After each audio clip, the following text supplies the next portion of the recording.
चर्चा करेंगे। मुख्यमंत्री योगी आदित्यनाथ यूपी में 10 विधानसभा सीटों पर उपचुनाव होना है और साथ ही आपको बता दें कि मंत्रियों से फीडबैक लिया जाएगा और आगे की रणनीति किस प्रकार से तैयार करनी है इसको लेकर भी आज चर्चा की जाएगी। उपचुनाव की तैयारियों को लेकर आज चर्चा करेंगे सीएम योगी आदित्यनाथ और साथ ही आपको बता दें कि यूपी में 10 विधानसभा सीटों पर उपचुनाव होना है, जिसको लेकर आज मंथन किया जाएगा, मंत्रियों के साथ बैठक की जाएगी।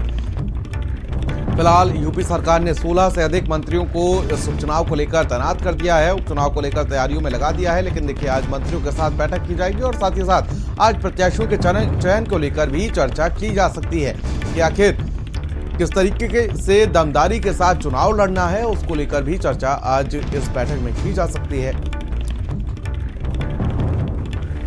और संदीप खेर हमारे सहयोगी हमारे साथ जुड़ चुके हैं। संदीप, क्या कुछ अपडेट आज की होने वाली इस बैठक को लेकर, क्योंकि ये विधानसभा का उपचुनाव बहुत ज्यादा अहम रखता है ऐसे मायने में जब 2024 का लोकसभा चुनाव आपके लिए जो निराशाजनक रहा हो, ऐसे में जो उपचुनाव है एक बड़ा मौका है बीजेपी के लिए। देखिए बिल्कुल प्रियवत, इसमें कोई दो राय नहीं है, क्योंकि देखिए लोकसभा चुनाव में भारतीय जनता पार्टी को 29 सीटों पर भारी नुकसान उठाना पड़ा था। उसी को लेकर ये कहा जा सकता है कि कमर कस ली गई है। प्रदेश कार्य समिति की एक बड़ी बैठक हुई और उसी के साथ साथ राष्ट्रीय महामंत्री संगठन बीएल संतोष भी लखनऊ पहुंचे थे।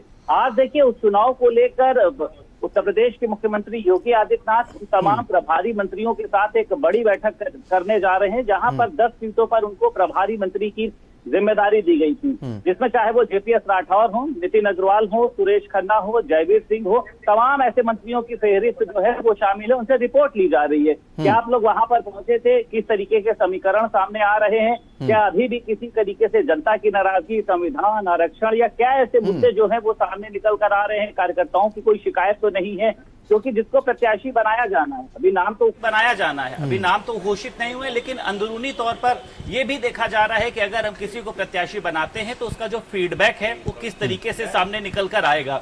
11 बजे मुख्यमंत्री आवास पर बैठक होनी है और खुद सीएम योगी आदित्यनाथ ये बताया जा रहा है एक एक प्रभारी मंत्री से फीडबैक लेने का काम कर रहे हैं, क्योंकि प्रतिष्ठा का विषय है देखिए उपचुनाव।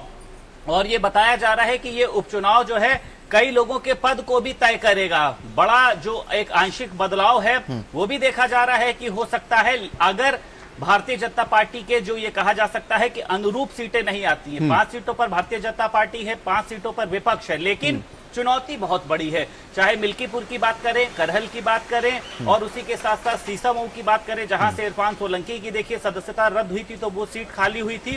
तो जितनी भी देखिए मंझवा है, उसी के साथ साथ जहां को लेकर संजय निषाद जो है वो अपनी दावेदारी ठोक रहे हैं। मिल्कीपुर से देखिए सभी को पता है कि अवधेश प्रसाद वर्मा जो है अपने बेटे को वहां से चुनाव लड़ाना चाहते हैं। नाम घोषित नहीं हुआ है, लेकिन ये चल रहा है कि अखिलेश यादव ने उनको तैयारी करने के लिए बोल दिया है। और उसी के साथ साथ देखिए मैं कुछ सीटों के आपके नाम बताता हूं। ये जो कुंदरकी है देखिए वहां पे ये माना जाता है कि वो जो सीट है वो मुस्लिम बाहुल्य है, यानी समाजवादी पार्टी के गढ़ में आती है। कटहरी है, ये भी समाजवादी पार्टी के वरिष्ठ नेता लालजी वर्मा विधायक थे, अब सांसद बन गए हैं, तो वहां पर देखिए उनका प्रभाव है। मीरापुर है, फूलपुर है। तो जहां जहां पर देखिए लोगों को जिम्मेदारी दी गई थी, अब उनसे फीडबैक लेने का समय है, क्योंकि ये माना जा रहा है कि देखिए अगस्त में या फिर हो सकता है जुलाई तो अब खत्म होने हैं, तो अगस्त में हो सकता है कि उपचुनाव की तिथियां भी घोषित हो जाएं, उपचुनाव के प्रत्याशी भी घोषित हो जाएं, अखिलेश यादव भी तैयारी में लगे। लेकिन संदीप देखिए जिस तरीके से इस वक्त यूपी में बीजेपी की स्थिति है, जिस तरीके से अभी कार्य समिति की बैठक हुई थी, खुलकर इसमें गुटबाजी जो है वो बिल्कुल साफ तौर पर सामने आ गई थी। ऐसे में बीजेपी के लिए चुनौतियां और ज्यादा बढ़ जाती हैं। 2024 का लोकसभा जो चुनाव था उसमें अंदर खानी जिस तरीके से चोट की गई, जिस तरीके से बीजेपी को 62 सीटों से सिमटकर 33 सीटों पर आना पड़ा, ऐसे में उपचुनाव जो है वो बीजेपी के लिए एक और बड़ी चुनौती है। और ऐसे में सीटें जो हैं वो समाजवादी पार्टी के प्रभाव वाली सीटें हैं जहां पर उपचुनाव होना है। चाहे करहल की बात कर ले, कुंदरकी की बात कर ले, मिल्कीपुर की बात कर ले, मीरापुर की बात कर ले, सभी सीटें हैं जहां पर समाजवादी पार्टी अपने वजूद के साथ चुनाव लड़ती है। देखिए प्रियवत, आपने बिल्कुल ठीक कहा, लेकिन देखिए जो भारतीय जनता पार्टी के चाहे प्रभाव की सीट हो समाजवादी पार्टी को, कि देखिए विपक्ष के पास खोने के लिए तो कुछ नहीं है, विपक्ष को तो सिर्फ पाना पाना है। भारतीय जनता पार्टी के पास खोने के लिए बहुत कुछ है। सहयोगी दलों को लेकर खींचतान चल रही है कि 3 सीटें आरएलडी मांग रही है, 2 सीटें तो निषाद कह रहे हैं हमको चाहिए है। पार्टी वो सीट हमको, यानी एक कटहरी और एक जो मझावा सीट है, संजय निषाद कह रहे हैं ये 2 सीटें हमको चाहिए हैं। अब अगर राजभर भी सामने आ जाते हैं, अनुप्रिया पटेल भी कहती हैं कि हमको कोई सीट चाहिए, जबकि भारतीय जनता पार्टी कह रही है हम किसी सहयोगी दल को सीट नहीं देना चाहते हैं, क्योंकि लोकसभा चुनाव में बेहतर प्रदर्शन वो लोग नहीं कर पाए। खींचतान अभी भी जारी है। वो लाख प्रयास किए गए हो प्रदेश कार्य समिति की बैठक में कि कार्यकर्ता सर्वोपरि है, तमाम चीजें सामने निकल कर आ रही, लेकिन अभी भी जो भारतीय जनता पार्टी के शीर्ष लोग हैं उनका कहना है अरे कोई नाराज नहीं है, ये सब चल रहा है, ये सब विपक्ष की साजिश है। लेकिन कार्यकर्ता कह रहा भाई साहब इस नाराजगी को दूर करिए, समझने की कोशिश करिए।